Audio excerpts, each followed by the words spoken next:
Okay, so I'm going to demonstrate how to center a piece of clay and then open up and pull a wall to make a cylinder shape like this. A couple things I'm going to explain about the wheel. Body position is incredibly important, so I'm going to scoop myself up close to the wheel. So I'm pretty much directly over. When I lean forward, I'm going to be over the top of the wheel here. Parts of the wheel, this is called the wheel head. The splash pan on the outside protects kind of the floor and the inside of your legs from water splashing everywhere. The tools that you'll need is all in these buckets here. Each one is labeled with a wheel number. This one says wheel 1, and all of the tools that you need should be in that bucket. To start, you really just need a sponge. This is a cutoff tool, and those are really just the two basic ones, and then a wire tool to get your piece off of the wheel. The on-off switch for the wheels are on the side here. All of the wheels except for one in the back have two switches. The first switch is on-off, and you flip it up to turn it on. The second switch is a directional wheel. For the most part, the majority of people are right-handed, so the wheel should be turning counterclockwise. And that direction on these wheels is labeled forward, which your switch should be pushed all the way forward. If you are left-handed, you can switch the direction so it's going clockwise and puts your left hand in the dominant position, and that is considered reverse on the wheel, and you pull the switch so it's closest to you. There is a neutral position on the switch, which if the pedal is pressed down, the wheel is not going to turn. So sometimes if you turn on the wheel and then realize nothing's happening, it's probably in the neutral position. That just allows you to hand turn the wheel if you ever needed to. I never really use this position. So I'm going to push it forward because I'm right-handed. So yeah, now I would push my foot forward, just like you're pressing the gas on a gas pedal in a car, and the wheel is going to begin to spin. I can take my foot off, and the wheel is going to stay on. So in order to stop the wheel, you actually have to push back on the back part of the wheel. Some of the wheels just automatically spin slowly, and that's just like an adjustment in the pedal that I need to make. But it doesn't affect the way that you work. Okay, so I have probably about a 2-pound ball of clay. To get started on the wheel, I take the ball of clay and I pat it into a circle. And now I'm going to slam it down on the center of the wheel. And you see there are rings on the wheel head here. I'm going to try to slam it down as close to the center as possible. I'm not putting any water or anything on it just yet. I'm just going to kind of hit it down. I don't need to slam it with all my might, but I do want to kind of make it stick. First thing I'm going to do is something called slap centering, and that's just with the wheel rotating slowly. I just take my hands and lightly pat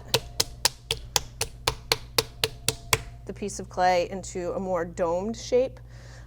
So it's wider at the bottom than it is on the top. And this just kind of helps center a little bit of that piece of clay. The next step is sealing the clay to the wheel head. Because I'm going to cover the clay with water, I need to make sure no water gets underneath the piece of clay. If that happens, it's going to slide off all around on the wheel. So I'm just taking my finger and pushing it at the base. And just like you would smooth the coil on a piece to really make it stick down, now no water is going to be able to get underneath that piece. And now I'm ready to start centering this piece of clay. Body position, like I said, is super important. And the goal of centering is making sure that when this is spinning, it doesn't look like the clay is wobbling around. And that's when I know that it's perfectly centered. If a piece is not perfectly centered, when you start to open it up and bring up the walls, it will be lopsided. One side is going to be taller than the other, one side is going to be thicker than the other. So it's really important to center the piece of clay correctly, or else everything that you do afterwards is not going to work.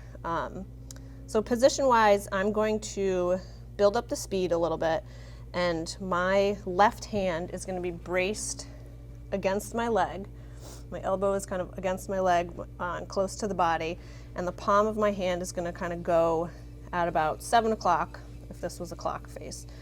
My fingers are just kind of wrapped around it, but the majority of the pressure is coming from the palm part of my hand. And I want to keep the clay wet, so my hand moves very smoothly through it, and I'm just going to position that there. My right hand is going to apply pressure on the top, so it's a side pressure and a top pressure at the same time. And just by doing that a little bit, you can see that already the wobble has been taken out of the clay. I also can move my hand, my right hand kind of from the top down the side. My left hand stays completely still, and this is the hard part, figuring out how much pressure to push against the piece of clay to keep it still. Because a lot of times in the beginning, I'll just throw it off center, you're gonna be a little nervous, your arms are gonna start to go out here, and now you're trying to center purely on muscle of like your biceps, which is not going to work because this motor is stronger than you are. So you're using your body weight and keeping your elbows close to your body, and by leaning over the piece of clay and pushing into it, that's what's gonna center it.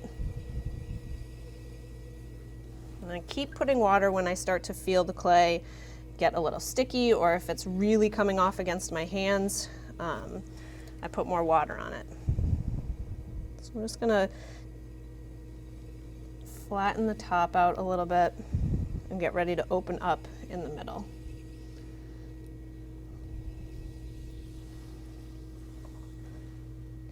Okay.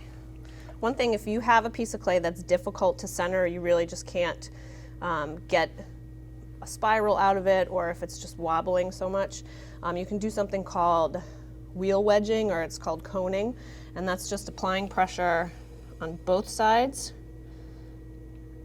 and start to move your hands up, and it'll take the clay into a cone shape. My left hand has stayed at 7 o'clock in the same position pretty much the whole time, and now you can push back down on the piece of clay. And you can do that a couple of times. So I apply opposite pressure, and then I go back down. This also helps align the clay, so if you've got a lumpy piece or maybe you have an air bubble in it, the wheel wedging will help to make it nice and smooth. Okay. So the next step is opening up the center, and that is going to involve pushing my fingers down into the middle to open up the inner part of your pot or your cup or whatever you're making here. My left hand stays braced, and I'm going to hold on to my left hand with my right hand and drive my fingers into the center. So the reason I'm holding on to my left hand is because it's braced against my body and it's not going anywhere.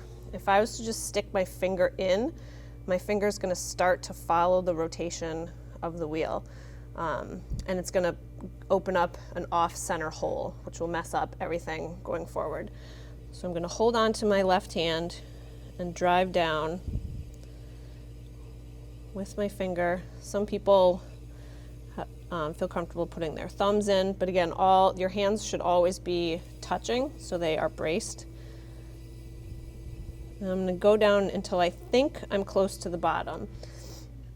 Now, to test the depth of your piece, I'm going to take a pin tool, I'm going to stick it at the base, put my finger down, and then look at how much I have. So I have about a 1/2 inch on the bottom, which is perfect. If you had 1 inch of clay, you know that you can go down a little bit further. If you had less than that, then you might need to scrap it and then start again. Otherwise, you might have a hole in your piece when you go to cut it off. But 1/2 inch is a good depth, and to seal that hole up, I'm just going to push on the bottom, and that's totally fine. So once it's opened up, it's in this donut shape. Now I'm ready to develop the base of this piece. So what I'm doing is creating the inner part. So this will be the bottom of your vase or your cup or whatever you're making. So my hands are going to go back. My left hand goes back to 7 o'clock. My right hand grabs onto it, and my fingers are going to go on the inside, and I'm going to pull my fingers back towards the outside. And I'm going to widen the base here until I have, it's probably 3 inches wide on the bottom. And I can go wider if I was doing something really low and wanted it to be big. I would make it a little bit wider, but I think 3 inches is a good base. Now what I'm doing on the inside is compressing. I'm taking my finger and just moving it back and forth from the middle to the edge and just flattening out the middle. This prevents cracks on the bottom of your piece. It also just kind of smooths out the inside if you have any rings or a lump in the middle. This just really is helpful in preventing cracking on the bottom of your piece. So now that it's opened up, my hand position is going to switch to the right side of the piece. So at this point, we've done everything with my left hand braced. My right hand is kind of doing more of the work. Now we're going to go, and my left hand is going to go inside the piece, and my right hand is on the outside over here. So now I'm working at 3 o'clock on the clock. And I'm going to pull the wall. And this is your hand position. Your inside hand is going to sit on the base on the bottom, and your outside hand is going to touch the wheel head. So my hands are not directly across from each other. My outside hand is slightly lower than my inside hand, but I'm going to keep that pressure and kind of hand position as I pull up. And what that does is create a little jog in the clay. So my inside hand's here, my outside hand is there. And I'm going to slowly pull my hands up, and that's going to make the clay taller. So my speed's going to go down a little bit. My hands are touching each other at the top here. My elbows are close to my body, and I'm leaning over the piece of clay. It's a lot to remember, I know. And I'm just going to squeeze and let the clay rotate fully before I start moving my hands. So it's a slow movement as I pull up. When I get to the top, I'm going to release slowly. I'll add a little bit more water, and I'll do that again. I like to throw with a sponge just because it's easier to keep the clay wet. I also have the sponge on the outside hand, just sometimes I feel more comfortable that way. It's totally up to you. But again, you'll notice that my hands are touching each other. They're not like this. Some people get nervous and your elbows start to straighten and now you're really far away from the clay, but you have no control over what's happening. So you really need to relax your shoulders, bend your elbows, put them close to your body, and kind of breathe into the clay. And it's a slow motion bringing the piece up. And so you do that a couple of times until you get the height that you want. And the width, I'm looking for about 1/4 of an inch to a little bit more than 1/4 of an inch on the side here. So just do that a couple times. If it starts to flare out, you can do something called collaring, and that is taking your hands, getting them really wet, starting at the base, and you're squeezing and slowly moving your hands up, and it's going to bring the circumference of the piece down to something smaller. So if you want it to go straight up and it's starting to flare out, you would collar it back in. To change the shape, if you wanted it to flare out, the pressure is going to be greater on the inside hand than it is on the outside hand. So I'll push a little bit harder on the inside, and you can see that it's beginning to belly out, but I'm still moving my hands up. It's going to make it a little bit wider. And notice all of my movements are slow. Everything that I do touching the clay and releasing my hands from the clay is slow motion. If I go too fast, I can create spirals in the clay, which are hard to get out. So again, everything is just very gentle. And that is the gist of making something on the wheel. Okay, I'm going to show you how to take something off of the wheel now. I'm going to use my cutoff tool here, so I have a pointed angle wooden tool, and I'm actually going to turn the wheel on a little bit, so there's always going to be a little extra bit of clay at the bottom, and now I don't really need that little flare at the base, so I can cut it off. Also, if you have something that's a lot wider, you can get rid of quite a bit of excess clay. When you're throwing bowls, the base of your clay needs to be really wide to support the walls as it goes out, but once you finish the piece, you can trim off the excess. So this is the tool that you would use. So I'm going to get the angle piece and hold it up against the edge and begin to drive the point of the piece down into the bottom part of the clay until I touch the wheel head.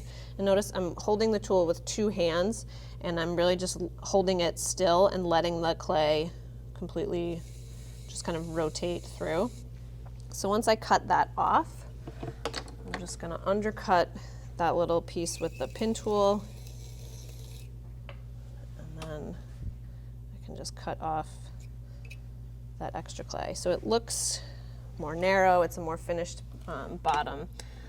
And then I'm going to take my wire tool here and wrap it around my hands a couple of times. I'm going to hold it against the wheel head here, so my thumbs are touching, and pull it towards myself fairly quickly. And then I can release this piece. My hands are pretty dirty. And if I had a board, which I don't have a board right now, but if I had a board, I would take this, kind of rock it back and forth, and then take it off. And that's it.